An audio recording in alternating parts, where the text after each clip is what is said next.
bertambah 23 kasus lokal dan 1 orang meninggal pada 12 Juli. Di antaranya, New Taipei mencatat 10 kasus, Taipei 9 kasus, sedangkan Keelung, Taoyuan, Hsinchu, dan Taichung masing-masing 1 kasus. Selain itu, berlanjut pelonggaran pindah majikan untuk PMA sektor informal pada 1 Juli. Perpindahan PMA sektor lainnya juga dipulihkan per 13 Juli. Majikan baru harus mengatur PMA untuk melakukan tes PCR dalam 3 hari setelah perpindahan.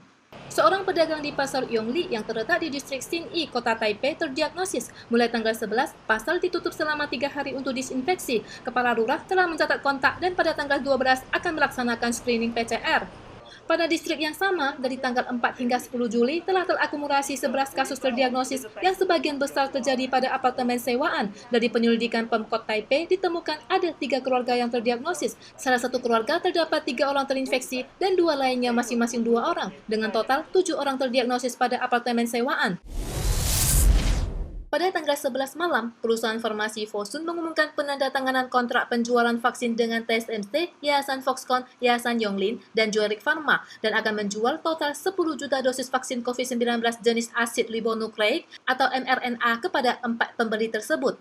Pendiri Hong Hai Teligo melalui Facebook menuliskan kesenangan dapat berkontribusi kepada masyarakat pada tanggal 11 malam. Dia juga masih bekerja keras untuk mendesak waktu dan kuantitas pengiriman. Pada akhir tulisan juga menegaskan tidak ada halangan atau campur tangan otoritas Beijing selama pembelian dan berterima kasih atas negosiasi dengan syarat perdagangan. Pada tanggal 12 pagi, TSMC juga menyatakan bahwa sumbangan ke Kementerian Kesehatan dan Kesejahteraan mencakup 5 juta dosis vaksin BNT dan logistik rantai dingin. Donasi bernilai hampir 175 juta dolar Taiwan ini diperkirakan paling cepat tiba ke Taiwan pada September atau Oktober. CCC mengumumkan pelonggaran bersyarat bagi sebagian industri di seluruh Taiwan mulai tanggal 13. Namun hal ini mengundang banyak perdebatan, terutama pelonggaran parsial pada industri restoran. Tainan, Pingtung, dan Changhua yang semula mengizinkan makan di tempat secara bersyarat juga membatalkannya dan diganti dengan takeaway. Wali Kota New Taipei Hou Youyi meminta pemerintah untuk mengajukan kebijakan yang konsisten.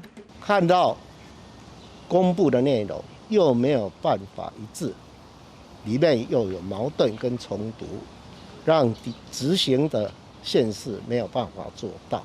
Otoritas Hualien mengumumkan larangan makan di tempat pada hari Sabtu pukul 9 malam, sementara Kinmen juga membuat pengumuman yang sama pada tanggal 11. Saat ini, Penghu menjadi satu-satunya daerah yang terbuka untuk makan di tempat secara bersyarat.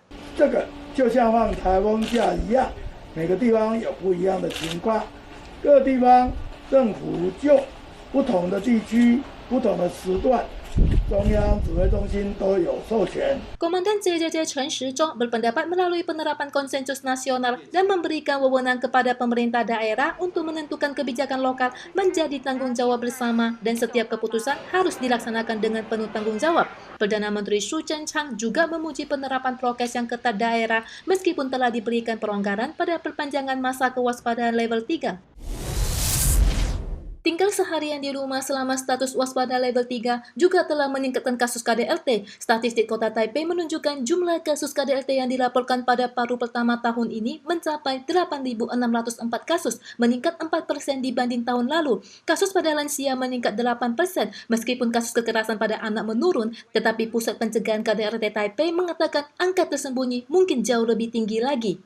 他没有到学校，他没有外出，也许他被发现 受报的状况也相对的机会是减少的。 Statistik menunjukkan jumlah laporan KDRT di Taiwan setelah tingkat kewaspadaan level 3 meningkat 15%. Kasus yang diterima Yayasan Modern Wanita juga meningkat 30%, terutama wanita yang mengalami KDRT dan harus tinggal seatap dengan pelaku memiliki risiko tinggi karena tidak bisa melapor akibat dampak pandemi. Mereka dirudung kemelut ancaman kekerasan di dalam rumah dan virus di luar rumah. Pemkot Taipei mengimbau masyarakat luas untuk memperhatikan KDRT di sekeliling kita. Misalnya, apakah ada perilaku tidak wajar seperti mengenakan baju lengan panjang di hari panas. Yayasan Wanita Modern juga mengatakan sebagian perempuan korban KDRT juga menghadapi dilema ekonomi dan bergantung pada bantuan yayasan untuk kelanjutan hidup.